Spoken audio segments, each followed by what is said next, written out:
Hello everybody, welcome back to another edition of Come Back Stronger. I'm here with my law partner Dana Brooks. Hello. And we are here because we are all about comeback stories. So we're going to bring you a comeback story today. The story today, well, the first story, we got two stories for you. Great. The first story is about bullying.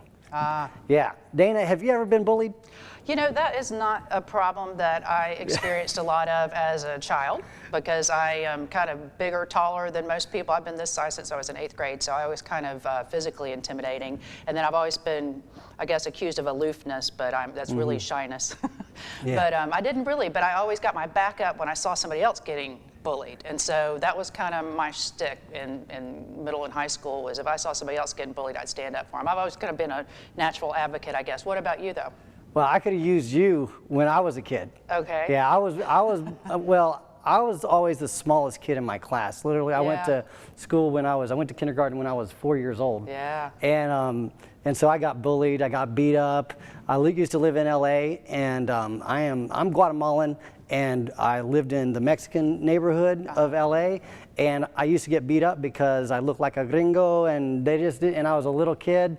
And so, but it's fascinating how being bullied is sometimes something that fuels your fire to kind of become more powerful in the future. So it kind of manifested in my life as I ended up learning martial arts. Yeah. You know, I ended up going to law school because as lawyers, what do we do?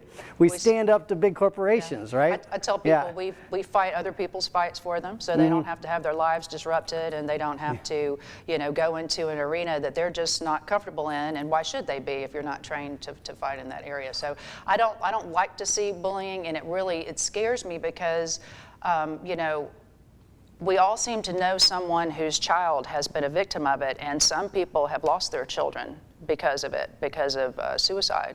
Or, oh yeah, absolutely. You know, you're just hearing about that more than you've ever heard about it before. And you know, I hate the tenor that's going on that's making people feel like it's okay, because we need less of it, not more. And I'm so glad there are people like you in the world who've had that experience, who try to help other people who are struggling with it. Yeah. One thing that you just said, though, that kind of struck me is that you said that when you were young and you were tall, you seemed to be aloof, but you're shy. Yeah. Is that true? Yeah, I was very shy. I was very isolated as a child. I didn't have, you know, an only child, and then, you know, I was raised by a single mom, so I had to, you know, stay inside and, you know, keep under the radar, because she couldn't afford childcare, you know, so I had to kind of be alone at home. And so when I'd go to school, you know, I'd have this presence, and people would think I was so self-possessed, but it was just really just insecurity, and, you know. But how about now? Would you still say you're shy? No. No? I'm not insecure either. But no, I mean, that comes from a lifetime of, you know, achieving goals, and, you know, realizing I'm as capable and competent as anybody else. So, you know, I learned my self-esteem, earned it through competency, I think. I would say some moments I'm still shy. Sometimes that bullying that I had to endure is still kind of with me, and I have to overcome that fear and things like that. But I guess that's just part of being human. Yeah, and it's a growth, part of evolving as a human being. Well, anyway, this is we're about to show you Dany Diaz, and this story about bullying. We love Dany. He's awesome.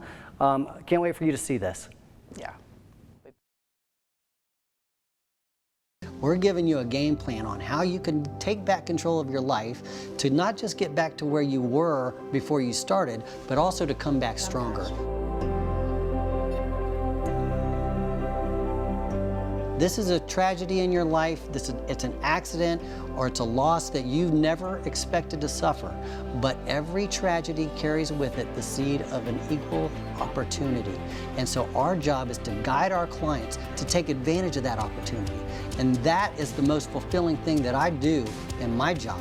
When I give my client that settlement check at the end of the day, if they can walk out of there feeling like they are the hero of their own story, and they're proud of themselves because they did what I asked them to do, they took my guidance, and they ended up with seeing that light at the end of the tunnel and actually reaching that light, that's what it's all about.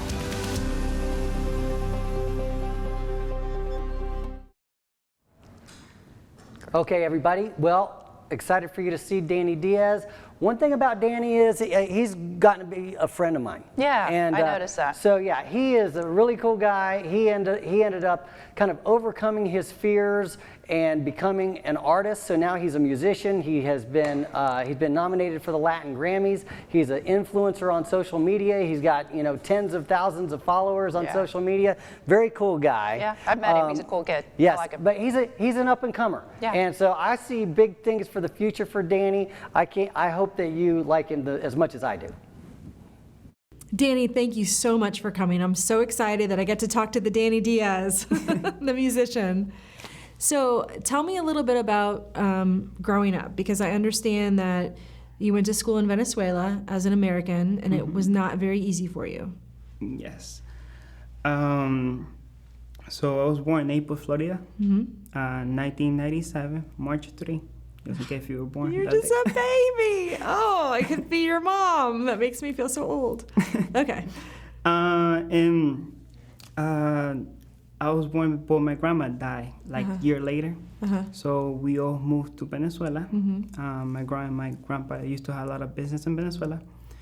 So my dad has to stay there for a while. So when I turned 9, I was 9 and I was like 4th grade. It started getting difficult for me to study in Venezuela. They were asking me for a lot of paper, a lot of stuff. Because you were an American citizen? Yes. Okay. Crazy story. By the time I was trying to go to high school, which is in high school in Venezuela, is for 7th grade. Okay. Which is, we call it middle school. When I was trying to go to high school, I couldn't, because they were asking me for so many papers. You have to have like ID, and ID you need to have like so many stuff. So I decided to go to California with my brother. Okay. So you came back to the States for high school? Yes, I came back to Naples, where I was born. That's where my other brother was living. And it's crazy because, like, after 9 years born there, that's the first time you see it, Yeah. It's crazy. So we were in California, and I love California. But the Spanish in there, I had to learn new Spanish. Really? Yeah, because it's a lot of Mexicans. So you speak, and it's funny. Everybody in California at that time, they speak Spanish. So it was crazy. Like, no one, like, you can be talking to like white people, black people, they all talk Spanish, and they will reply Spanish to you, so you cannot say mean things. People know what you're talking about. Yes. So then you ultimately went back to Venezuela, though. My brother, like I said, was military, so he was going to Japan, and I didn't want to. So I went back to Venezuela, and that way I can fix, my paper and all that stuff. When I went back to Venezuela, I went a little bit late. It was like September already, school already started. And they were trying to find me a school to go. And my mom and my dad had this great idea to go to the same school they did 20 years, Prior, yeah. So I was like, fine, At first, it was like everything good. I call it attention, everyone, they love you. Yeah. That's how it turned out at first. Like, beautiful story. But by that time, I had issues because my Spanish wasn't the same. Okay. I speak, with my accent, so they realized that some people wouldn't like that. Okay. Some people would be racist. They will call me, for a while, for a couple months, they call me the Mexican. Because Really? Because your Spanish sounded like Mexican because of California. And sometimes some guys, they will be like that. But then later on, because at a party that I was, and my sister wasn't there, she thought, no, my brother just came from California, and then that guy wasn't there. He was pretty cool with me, but he left that year later. He was like, no, he nicknamed me Gringo. Oh. And then after he nicknamed me Gringo, which I didn't know was going to turn out the worst thing, Yeah. Well, hang on one second. Gringo is not a very nice word, right? In Venezuela, Gringo, it means both. It means like, they're being racist, or means something big. That's what I mean in Venezuela. When somebody call you Gringo, it's because whether you're, how do you call it? Not powerful, but they think like Gringo are smart. Okay. Or they can. It's racist. Oh, it's racist. So here you are in high school, in a new school, and they're calling you Gringo because they're being racist. Pretty much. Right. Everyone in Venezuela, they nickname you. Okay. So I was nicknamed at first like the new guy. Yeah. That's how they call you. They don't call you by your name. crazy story. Wow. I was named the new guy. I was named the Mexican, and then I kept, they came in with the gringo, but not pretty much everyone. Like the new guys, that's what I kept for longer until everyone started finding out I was the gringo. And so these were not very endearing terms. They were not very nice things to say, and then it got worse from there, right? Yes. You told a story before we started this interview, which I thought really touched me, was very impactful, about what they wrote on the wall about you. So yes, that's when I started like getting a little bit scared, but I thought it was, like they started writing the day that I was going to die. They actually wrote on the wall the date you were going to die? They put gringo. Oh my And they gosh. put, I remember the first one, which it was on the hallway, everyone could see it. It was 3/23/2013. Jeez. And I showed everyone, and they were like, oh, don't freak out, don't worry about it. They threw it 3 times, as the time has passed, and they were singing this song on the hallway. They were making sound like ding, ding, ding, and they were singing like Gringo will die today, but in Spanish. Oh my gosh. And most teachers, they didn't know what they were talking about, because Gringo at that time was just only, so very little people would know about. The school is kind of big, and there's a park right next to it, and I was hanging out at the park, and they made this group, and I remember how they all got me, pretty much. They were going to beat, sorry if I Beat say you that. up? They were going to beat me up, thank you. And it was just crazy, because in Venezuela at that year, they have like knife. Oh. So they throw you a knife, and you go to knife. Yes, that's how it was. And I was like freaking out, because there was no way that I could go. So many people right next to me. That was the first time. Yeah. And I was like, holy, like I didn't know what to do. I was literally sitting, I didn't know what to do. And I remember they threw a knife at me, and I was so scared. Wow. I was so scared. I couldn't move. Yeah. And they, like, as soon they distract, I just ran. Oh my gosh. And after I ran, I tried, to tell teachers to try to look for help. Yeah. And they didn't do anything. Yeah. They didn't care. Some teachers were just racist to me. Wow. I remember I was in this class, and they put us together, 48 people. They were throwing me erasers, pencil, the whole time. Wow. The whole time, like the 2 hours, because it was 2 hours, by the way. And those whole 2 hours, they were throwing me paper and all stuff. I was just like going down. Well, and so what's so amazing to me about you is who you are now. And you're a self-made musician, and you've been to the Latin Grammys. Yes. And you were this kid that was bullied by racists in Venezuela, and then now you're this grown man who's a successful musician. How did you make that transition from somebody who was getting bullied to somebody who is now, a professional musician with an album coming out, and a new album coming out in December? Yeah. So I remember I needed money to record my first song. It was called Bicha Loca. Uh-huh. And I was telling my mom, and my mom, she kind of argued with me, because she didn't want me to do that. And then my father actually gave me the money. Oh, nice. So my Nice. father, he believed in me at first, but then he didn't. Yeah. Now he does. Nowadays, of course, he does. Well, you've proven that you're a musician. Yes. Right. So he gave me the money. I recorded the song, and then I showed it to my family, my whole family. And at first, they just thought it was, like a hobby, like something that you just do it for fun. You're just playing around with writing songs. Exactly. And then you turned it into a very successful career. Yes, my second song got me out there, Despierta, Uh-huh. March, 2014, March. Wow. 6, same Wow. birthday. That's when I dropped it, and it got me. That year, it was so easy to create a profile on MTV and all that stuff, and they would invite me since I was a member in there. My group, it was a duo, and it used to call Gringo and Master. Yeah, that's funny. Yeah. So you took the name that they called you, and it was a bad name, and then you took it for yourself, and you made it a good name, Yes. right? So you took it back from the bullies.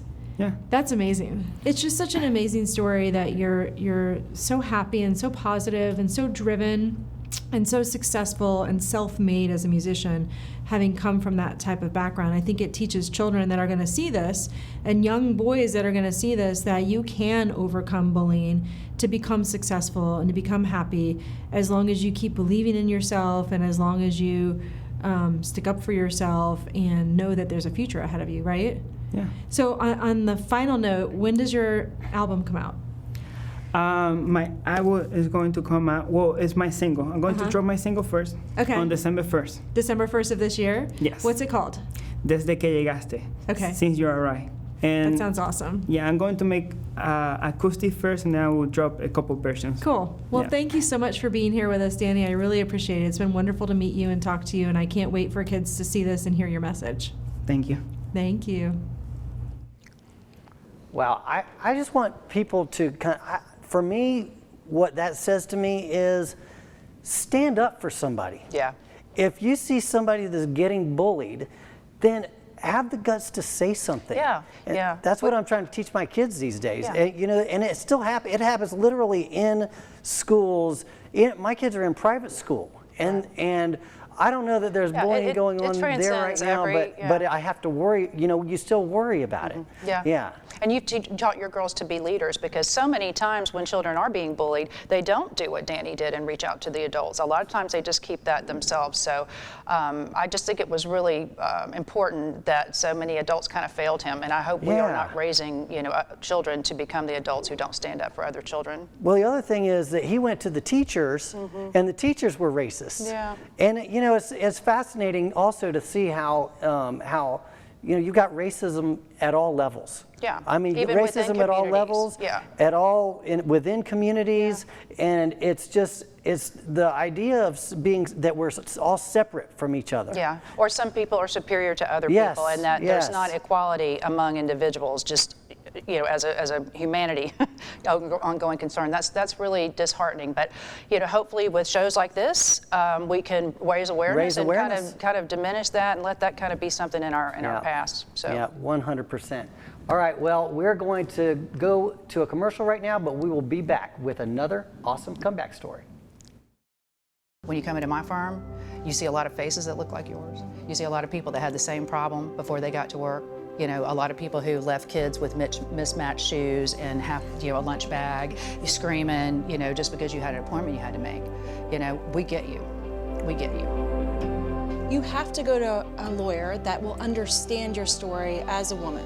Because women have different stories than men do, and that's just a fact of life. And if you're a woman that's been injured, either through a slip and fall or a trip and fall in an auto accident, you have to go to a lawyer that's going to understand what your daily existence was like before, what it's like now, what the injury means to your entire family, and what you need to do to come back and be where you were before, and even come back and be stronger than where you were before. They just need to have the courage to pick up the phone, because we are going to take the burden of this accident or you being hurt off of your shoulders. We're going to put it on our shoulders, so you don't have to worry about it. Exactly. You can worry about everything else in your life, but not this accident. We're going to worry about that for you.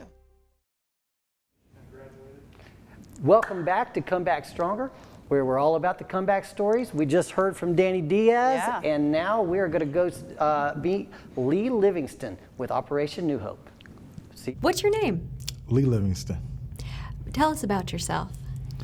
Well, I'm an owner. I own a catering company here in Jacksonville, Florida, named the 3G's Grill and Soul Food Catering. Ooh, so you serve soul food, huh? Yes. Okay. Yes. What's your best soul food that you serve? Best item? Best item is our lemon butter salmon. People go crazy about it. Oh, that sounds good.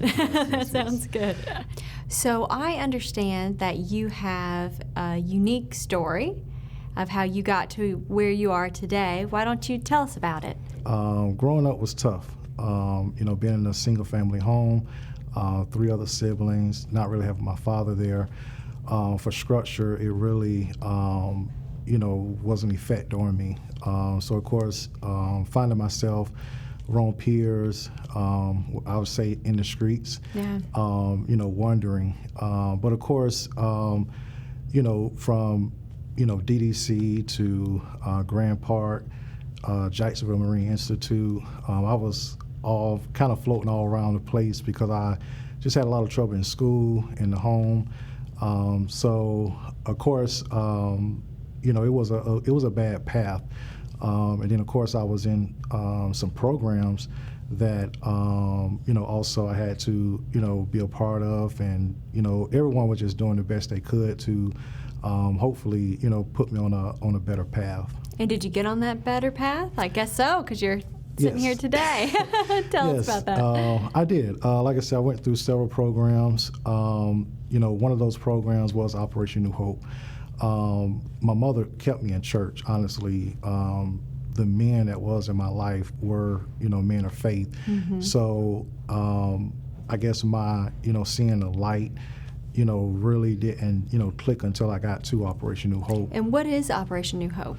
Operation New Hope is here in Jacksonville, Florida. It's helping out ex-felons, ex, prisoners, people that, come out of jail. Of course, the purpose of it is to, give us that second chance, whether it be them coaching us for interviews, to talk about our past, to talk about the negative, which is, going to go get a job, having to put on the application that, you had an offense. So, of course, they gave us the tools that we need, not just that. To me, I think it was just like a family. I honestly am a coach there now to help out, the other offenders that, come through the program. It was very inspiring, and of course, I think it was my springboard. Yeah, and I loved what you said earlier, which was that you were open to the help when you got to A New Hope. Honestly, there's a lot of help out there, and I believe in all of our communities, but you really have to be open to it. You really have to just hit that wall to realize, I'm not going anywhere. It's been 5 years. I'm still in that same place. So however someone may discover or see that light, for me, Operation New Hope definitely showed me that. They was honestly in your life, and just to really just see multiple hands tugging on your life, it was just like a breakdown to just surrender and just, let them, be the professionals that they are and help. Well, it sounds like it's an organization that's committed to helping you come back stronger. Yes. And they are going to make sure that you show up and you're doing everything you can to get on the right path. Yes. The thing is, they are very heavily in the community. They work with a lot of companies. So, of course, they're already out there in the forefront letting companies know, hey, these are ex-offenders, but give them another chance. Yes. So, because again, certain backgrounds that you have, you can't get those jobs. And through Operation New Hope, there's your hope. That's awesome. That, hey, I had a financial offense, why would someone want to hire me to be around people's personal information again? Sure. But Operation New Hope, was in the gap, between the employer and the offender, and they took that chance. And to be honest, not just myself, but there's several legacies of stories that Operation New Hope has now on their website that talks about my story and other stories that of individuals that went through that program. Oh, I'll have to go check that out. So what's next for you? What's the future hold?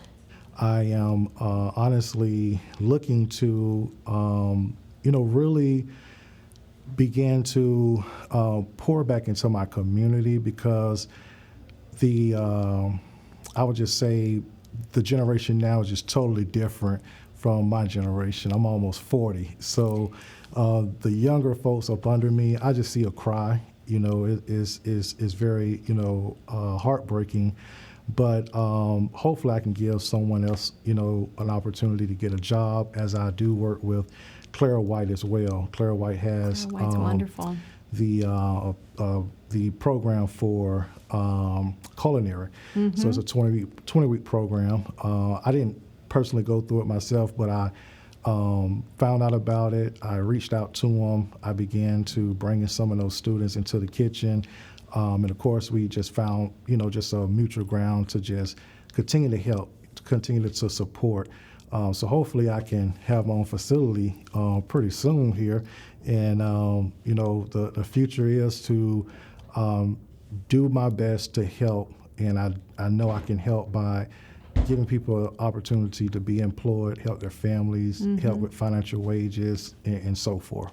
Well, you came back stronger, and it sounds like now you're committed to helping others come back stronger. That's wonderful. Perfect. Yeah. Well, thank you so much. We wish you the best of luck. Thank you so much. Awesome. Thank you so much, Kimmy. We'll be right back right after this. Their life has been changed, and this is for real. And so many times it can be a very intimate part of a man's life. You know, something that they don't even want anyone to know they're experiencing, much less do they want to share how it's affecting them.